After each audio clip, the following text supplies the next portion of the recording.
Vamos a ver algunos estadígrafos. Ustedes pueden complementar la presentación con muchos textos que se encuentran disponibles en la web. Subiré algunos. Yo haré un repaso general, en tanto pues este tema se supone que es conocido desde el bachillerato. Entonces los estadígrafos pues son medidas estadísticas que se obtienen a partir de una distribución de frecuencias o de una masa estadística, es decir, pues de un grupo de datos. Tenemos un grupo de datos y de ahí podemos sacar los estadígrafos. Y nos ayudan a analizar y a tomar decisiones. Vamos a ver estos 4 tipos de estadígrafos, que son los de tendencia central, los de dispersión o variación, los de forma y simetría y los de posición relativa. Los de tendencia central, muy conocidos, solamente vamos a ver estos 3, son la media aritmética simple o el promedio, media o promedio, que simplemente es la suma de todos los valores dividido por la cantidad de valores. Por ejemplo, 1.8 hijos. Una persona tiene 3 hijos, otra 2 hijos, otra 1 hijo, otra 0 hijos, sumo y dividido por el número de personas que entrevisté, obtengo mi valor, y siempre la unidad que tiene este dígrafo es la misma unidad que maneja la variable. La mediana, tal y como se explicó cuando hablábamos de la edad mediana, es el valor que no supera ni es superado por más de la mitad de los datos. ¿Cómo se obtiene? Se ordenan todos los datos de menor a mayor, vamos al dato de todo el centro, y ese dato de todo el centro, el que corresponda, es la mediana, de tal manera que de ese valor hacia abajo está el 50% de los datos y de ese valor hacia arriba está el 50% de los datos. Y el valor modal es el valor que más se repite, es el que tiene la máxima frecuencia. Las distribuciones pueden ser bimodales o tener pues múltiples modas o no tener moda, ¿no? Eso depende de la distribución. En este ejemplo veamos que tengo el número de registro, la identificación y la edad. Tengo la edad arreglada o de menor a mayor. El valor menor es 10, el valor mayor es 34, de menor a mayor. Entonces, ¿cuál sería la moda? Miremos que la edad 22, 1, 2, 3, 4 veces es la que se repite más veces. Entonces la moda o el valor modal es 22 años. ¿Cuál es la mediana? De nuevo, tenemos ordenado de menor a mayor. Tenemos 2, 4, 6, 8, 10, 12, 14, 16, 18, 20, 22, 24, 26 y 28 datos. Es decir, que si partimos por 14 hacia arriba y 14 hacia abajo, la mitad es exactamente entre estos dos números. Entonces la mediana sería 22 más 22 dividido 22. Es una interpolación, pues en este caso da el mismo 22. Entonces, por ser par. Si fuera impar, entonces la mitad nos dan un dato y ese dato es exactamente el valor de la mediana. Para este caso la mediana también es 22. Para que continuemos con la mediana, que además de ser una medida de tendencia central, es una medida de posición, veamos entonces que las distribuciones de los datos pueden partirse en dos cuando calculo la mediana, pero también puedo partirlo en muchas otras, lo que se llaman fractiles o cuantiles, que son aquellos que dividen una distribución en partes iguales. Cuartiles, si la divido en 4 partes, ya lo vimos vimos una aproximación en caja y bigotes. Deciles, si lo parto en 10 partes. Percentiles, si lo parto en 100. De tal manera pues que lo que puedo obtener son diferentes distribuciones. Esta nota pues es lo de la interpolación que ya les expliqué ahorita. Veamos de nuevo el ejemplo. Tengo los datos ordenados de menor a mayor. Sabemos que tengo la mediana, son 14 datos hacia arriba, 14 datos hacia abajo, 22 más 22 dividido 2, 22, me da la mediana, y la mediana también es el cuartil 2, también se denomina cuartil 2.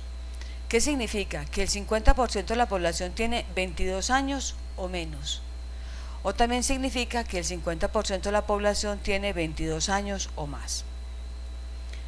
Si yo en la parte inicial estos 14 datos también los divido, es decir, aquí tengo el dato 1, 2, 3, 4, 5, 6 y 7 por un lado, y 1, 2, 3, 4, 5, 6 y 7 por el otro lado, entonces mi cuartil sería la interpolación entre 14 y 17, es decir, 14 más 17 dividido 2, que me daría 15.5. Este cuartil 1, ¿qué querría decir? Querría decir que en la población, supongamos que esto se da, el 25% de la población, porque es el cuartil 1, tiene 15.5 años o menos. O también podría decir que el 75% de la población, es decir, su complemento, tiene 15.5 años o más. Y el otro cuartil que puedo tener es el cuartil 3. Entonces el cuartil 3 es lo mismo, me divide desde la mediana hacia el valor máximo. Entonces tenemos aquí 14 datos, de nuevo 7 y 7, interpolo entre 26 y 28, que me da 27, con lo cual la población, podría yo decir que el 75% de la población tiene 27 años o menos. O también podría decir que el 25% de la población tiene 27 años o más. Estos son los cuartiles que se grafican en cajas y bigotes, como lo vimos en la grabación anterior. Cuando se divide en percentiles, que para ustedes es un lugar común, lo habrán visto con sus pacientes. Yo aquí tengo un ejemplo de edad en meses, percentil de peso según edad en niñas de 0 a 36 meses, 0 a 36 meses niñas, y aquí tendría el peso en libras y en kilogramos. Esto es una tabla estadounidense. Entonces tendríamos, si yo divido la distribución en 100, pues lo que tengo es percentil 1, percentil 2, percentil 3 y demás. Estas curvas, como ustedes saben, permiten identificar el desarrollo del peso, de la talla de los niños y de las niñas, y saber cómo está ubicado y si mantiene su carril, para saber que no se está enfermando, que no está teniendo una deficiencia nutricional o similares. Entonces veamos, aquí está resaltado los 24 meses, es decir, 2 años. Si en 2 años yo tengo a alguien que pese 13 kilogramos, me encuentro aquí exactamente, diríamos que esa persona, esa niña, está en esta línea, y esta línea corresponde al percentil 75. ¿Qué querría decir? Que el 25% de las niñas pesan 13 kilos o más, o que el 75% de las niñas pesan 13 kilos o menos. Eso es, así se ubica. Los percentiles nos dan es una noción de posición. Se maneja pues muy frecuentemente, en muchos casos, el percentil 95 como normal, en algunos desde el 90. Eso pues ya depende de la medición que se esté evaluando y en la escala que se esté evaluando. Entonces ustedes van a practicar. Vamos a suponer que en un estudio que se determinó los niveles de hemoglobina de 16 individuos con variable continua, se obtuvo esta información. La idea es que ustedes elaboren un gráfico de caja y bigotes con esta información. Entonces, ¿qué es lo primero que hay que hacer? Tomar los datos y ordenarlos de menor a mayor. Los dividen por la mitad. Son datos, son 2, 4, 6, 8, 10, 12, 14, 16 datos. Es decir, 8 superiores, 8 inferiores, interpolan el dato de la mitad y obtienen la mediana. De los primeros 8 datos, también dividen por la mitad, 4 y 4, interpolan y obtienen el cuartil 1. Y de los datos más altos, de nuevo, de los 8 datos más altos, están ordenados, dividen por la mitad, 4 y 4, interpolan y obtienen el valor del cuartil 3. Además de eso, el bigote inferior pues tendrá el valor mínimo y el bigote superior tendrá el valor máximo, y con eso les queda diseñado su gráfico de caja y bigotes. Bueno, también hay unos estadígrafos que se llaman de dispersión, que son algunos que se utilizan para resumir la heterogeneidad de los valores. Todos los que hemos visto son para mostrar cómo se agrupan, cómo tienden hacia un centro. En cambio aquí es cómo se dispersan. Son dos medidas complementarias. Uno siempre debe tener una medida de tendencia central y una medida de dispersión. Vamos a ver el rango recorrido, el rango intercuartílico, la varianza, pero sobre todo vamos a hacer énfasis en desviación estándar y coeficiente de variación. El rango recorrido pues es una cosa muy simple, ya la habíamos visto, es el valor máximo, en este caso 34, menos el valor mínimo 10, es decir, el rango es de 24, si eso fuera edad serían 24 años. El rango intercuartílico se utiliza cuando tenemos que evitar valores extremos, porque cuando no podemos usar, digamos, el promedio, porque el promedio tiene un problema muy grave, y es que el promedio se afecta con valores extremos.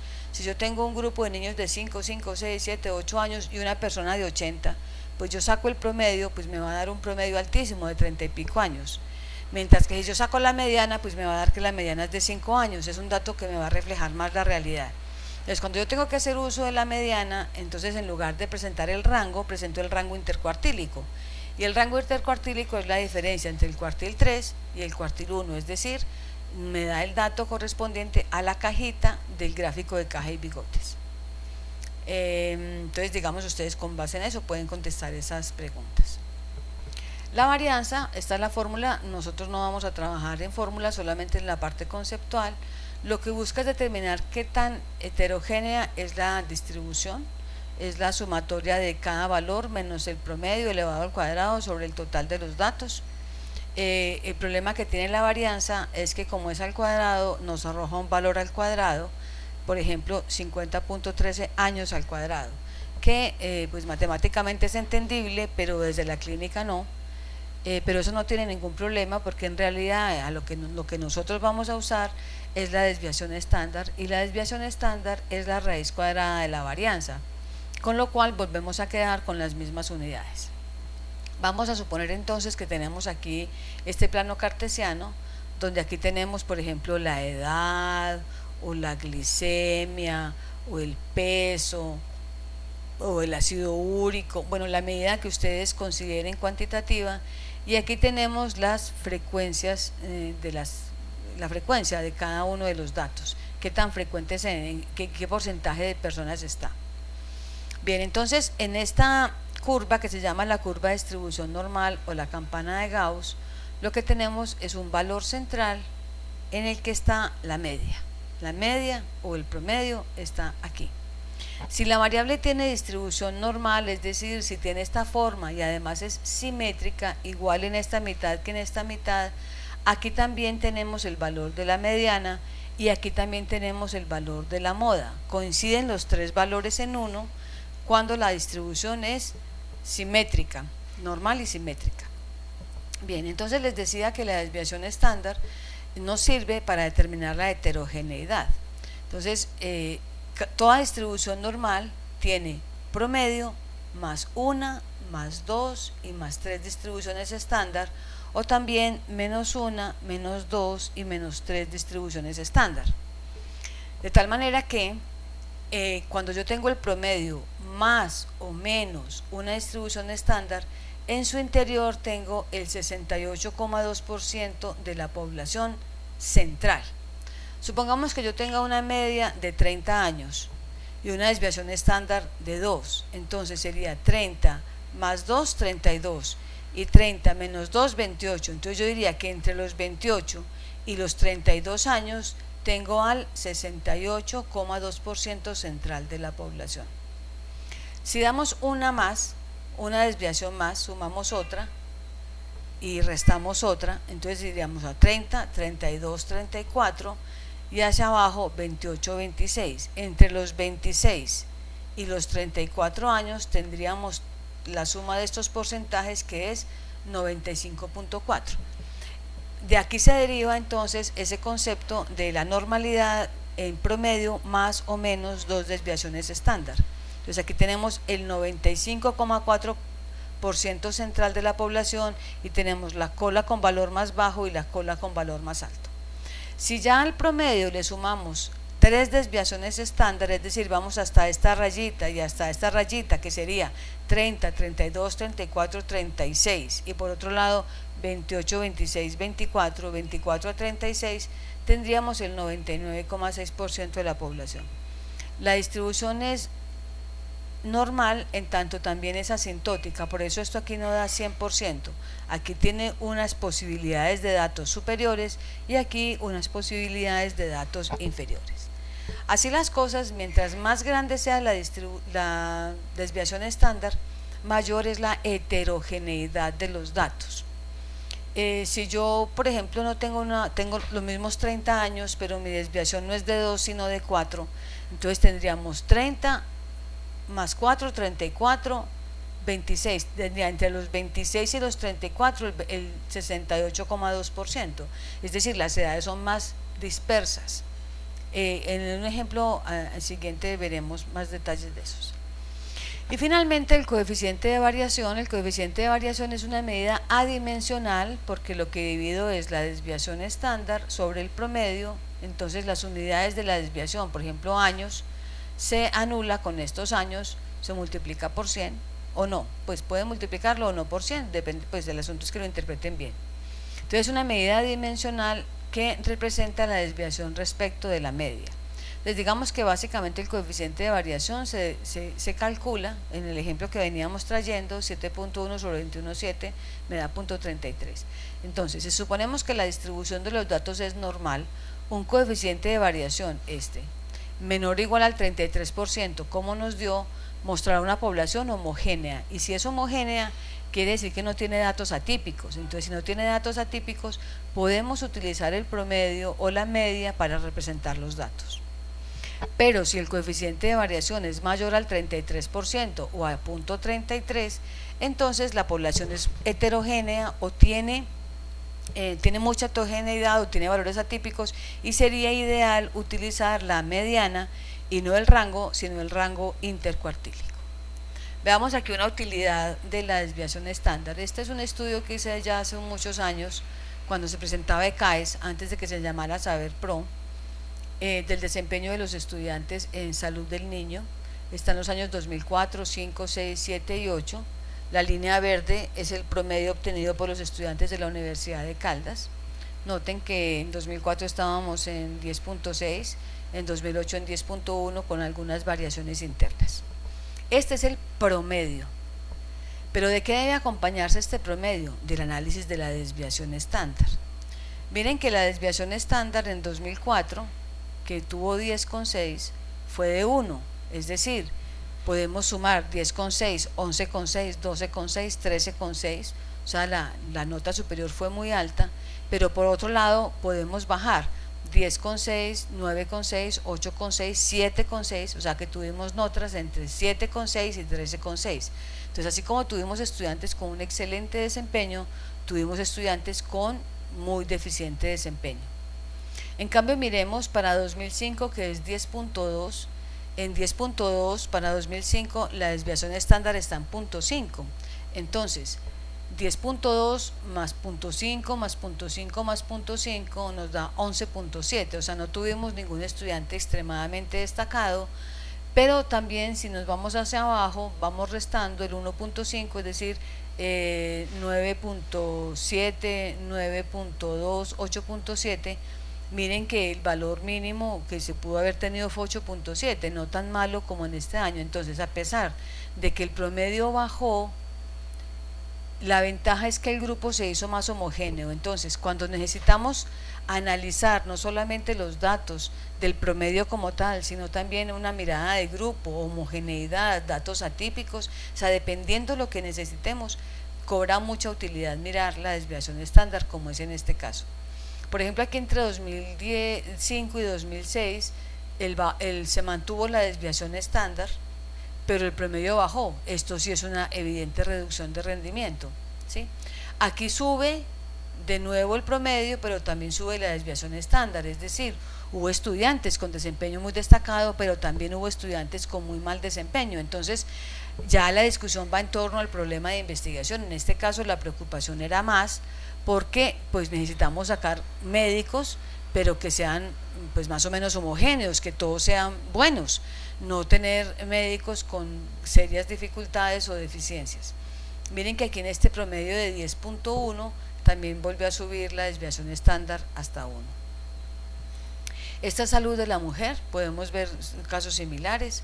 Aquí tuvimos en 2007 una desviación estándar de 1.1, altísima la desviación estándar. Entonces podríamos calcular 10-11, 11-3, 12-4, 13-5, un desempeño altísimo, pero si nos vamos hacia abajo, un desempeño bajísimo, 10.2, 9.1, 8 y 7, pues digamos, o 6.9, muy bajito el desempeño. Entonces hubo alguien o algunos con desempeño muy inadecuado.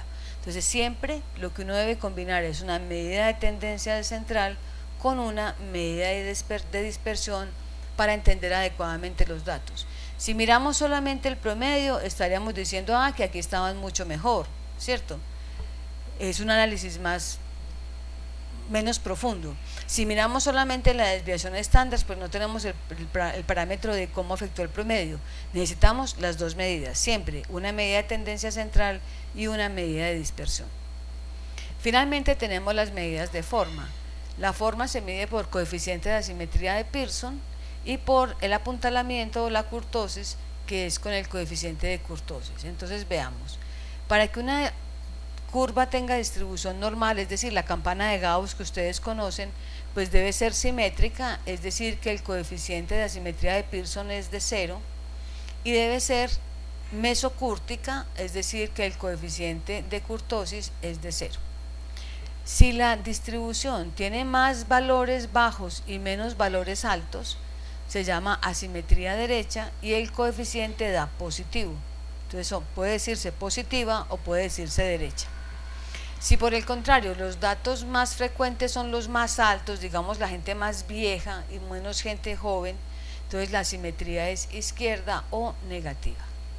Por otro lado, en apuntamiento o kurtosis, entonces tenemos leptocúrtica, cuando es muy alta, es positiva, o positivo el coeficiente, se llama leptocúrtica, o platicúrtica, cuando es negativo el coeficiente, que es como más planita. La distribución normal, como les decía, corresponde a la del centro. Esta información es por si encuentran alguna descripción en algún momento, en algún estudio o algo.